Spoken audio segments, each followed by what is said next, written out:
ইমরান সুলামকে রঘুনাথগঞ্জের 2 কোটি টাকা অ্যাডভান্স দিয়ে দিচ্ছে। তারপরে রাত্রে ঘন ঘন 4বার 5বার ফোন হয়েছে আসাদুল্লাহ ওয়াইসির কাছে।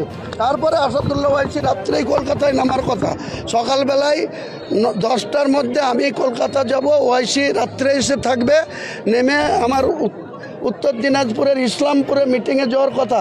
সকালবেলায় আমি যখন কলকাতার পথে আমি যখন এয়ারপোর্টে নামছি তখন ওয়াইসি করছে ওর অ্যাক্সিডেন্টাল থেকে বলছে যে আমি ছিন্ন করলাম।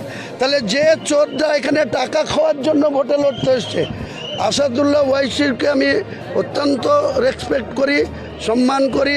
তিনি একজন ব্যারিস্টার মানুষ, শিক্ষিত মানুষ, লন্ডনে পড়াশোনা করা মানুষ, কিন্তু এখানে তাদের চোরদেরকে পুষে রেখেছে। তার জন্য কিন্তু গত 2021 সালে সেম কেস ঘটেছিল ওই আইএসএফের সঙ্গে, ওই ফুরফুরা শরীফে গেছিল। তারপরেও কিন্তু এই চোরদের জন্যই কিন্তু সেবারে আইএসএফের সাথেও এদের জোট হয়নি। এবার যখন জোট সাকসেস, যখন 25 তারিখে নিজে এবং 1 তারিখে এসে এখানে যখন বলল, ওখানেও বলেছিল আমি ডেপুটি সিএমের দাবি করেছিলাম, তা বলা আমি বলিনি, ওয়াইসি নিজে বলেছিল ডেপুটি কেন, আপনাকে সিএম হতে হবে। একথা বলার পর সে তার রাজ্য সভাপতির ক্রস চেক না করে আমার জন্য যে ফেক আইডি বা এআই করে যেটা প্রচার করা হলো সেটাকে দেখিয়ে তার সে সরে গেছে। আমার কোনো দুঃখ নাই। আমি বলছি আমার 181টা প্রার্থী থাকার কথা ছিল, আর ওর 14 ধরে 200-র কাছাকাছি। আপনি বুঝতে পারছেন, 181 আর 14 তাহলে 195। সেই প্রার্থীর জায়গায় তাদের প্রার্থী 2 জন প্রার্থী অলরেডি মনোনয়ন করেনি, তারাও টাকা খেয়ে করেনি। করণদিঘি সিট আমার সাথে নেওয়া হয়েছিল, মনোনয়ন করেনি। আসাদুল টাকা খেয়ে তার করার কথা ছিল এতে সুতিতে, সে অন্য একজন মাল খেয়ে অন্য একজনকে নিয়েছে লাস্ট মুহূর্তে। এবং আমার কাছে ফোন রেকর্ড আছে, আদিল হোসেন আমাকে বলছে সুতিটা আপনি নিয়ে নেন, পারতেন, আলাম নেবো না, আপনি নিয়েছেন, আপনার দাম দরে বোধহয় অসুবিধা হচ্ছে। লাস্ট মুহূর্তে আমাকে বললে আমার কাছে প্রার্থী রেডি নাই, আমি রেডিমেড প্রার্থী করবো না। ওরা একটা রেডিমেডকে ধরে নিয়েছে, তার সাথেও টাকা নিয়েছে, দিয়ে ওখানে দাঁড় করিয়ে দিয়েছে। এবার সুতি ইমানি হচ্ছে শিল্পপতি মানুষ, তার কাছে বার্গেনিং করতে ভালো হবে, বাজার করতে, যে সিট তো আমরা নিয়ে নিচ্ছি হুমায়ুন কবিরের সাথে, এবার বাজার দর করে মাল নিয়ে ছেড়ে দেবে।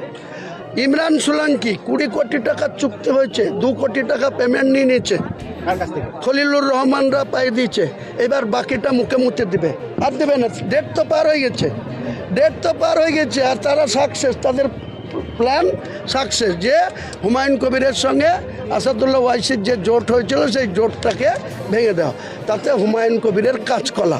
আমি চ্যালেঞ্জ করছি, আমার যে 181টার জায়গায় এই খুবাই আমিন ষড়যন্ত্র করে এও টাকা খেয়েছে, 2.5 কোটি টাকা খেয়েছে, 2.5 কোটি টাকা খেয়েছে আলাদা একটা প্রার্থীর জন্য, কোনো 15 লাখ, কোনোটা 9 লাখ, যেটা আমাদের বললাম একটু আগে ইন্টালি, আর তারা একটা কি বললাম জোড়াসাঁকোর জন্য যাকে প্রার্থী করা হয়েছিল 30 লাখ টাকা খেয়েছে।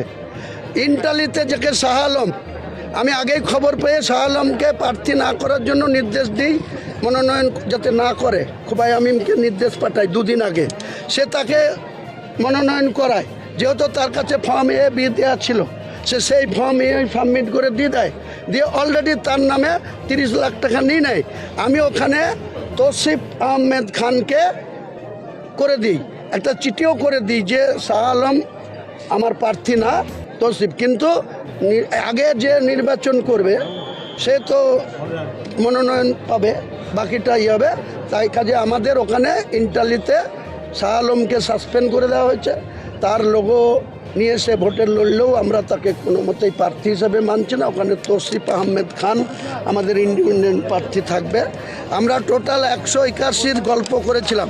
এইসব চক্রান্তকারীদের জন্য আজকের দিনে আমাদের প্রার্থীর অ্যাকসেপ্টেন্স হয়েছে, পুরোপুরি সব কিছু ঠিক আছে। টোটাল 129টা, তার মধ্যে 89টা মুসলিম, বাকিটা হিন্দু। আমাদের এই প্ল্যান পুরো মমতা ব্যানার্জি হুমায়ুন কবির সম্বন্ধে এত আতঙ্ক আছে যে আজকে হুমায়ুন কবিরদের প্রার্থীকে যাতে না থাকতে পারে তার জন্য কোটি কোটি টাকা খরচ করছে। আর হুমায়ুন কবিরকে যাতে জোটটা ভেঙে দেয় সেটার জন্যও কোটি কোটি টাকা ডিল হচ্ছে। এবার আপনারা বলুন যে আর কিছু কোশ্চেন থাকলে আমি উত্তর দিচ্ছি। এই যে আপনার রাজ্য সভাপতি, সে তো ভরতপুরে তাকে দিয়েছেন, সে তো ভরতপুরে দাঁড়ালো না। ভরতপুরে দাঁড়াবে কি?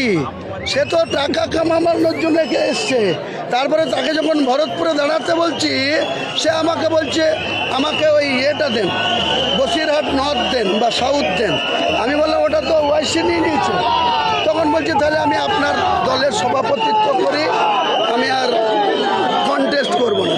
তার সভাপতি করাতে এটা দেখছেন কত কোটি টাকা সে কামিয়েছে।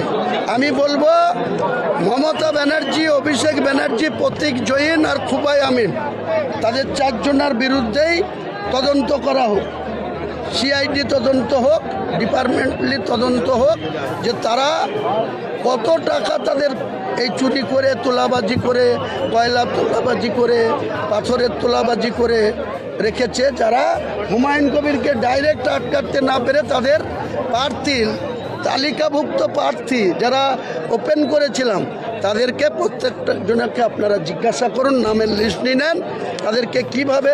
আর টাকার লোভ তো কাঠের দেবতাও হা করে, একটা কথা আছে। তাহলে যারা ভোটে কন্টেস্ট নাই করে, কেউ 25 লাখ পেয়ে যাচ্ছে, কেউ 20 লাখ পেয়ে যাচ্ছে, তাহলে তারা আর হুমায়ুন কবিরের 129টা বিধানসভায় কতটা প্রভাব পড়বে এবং কর্মীদের উদ্দেশ্যে কি বলবেন? 100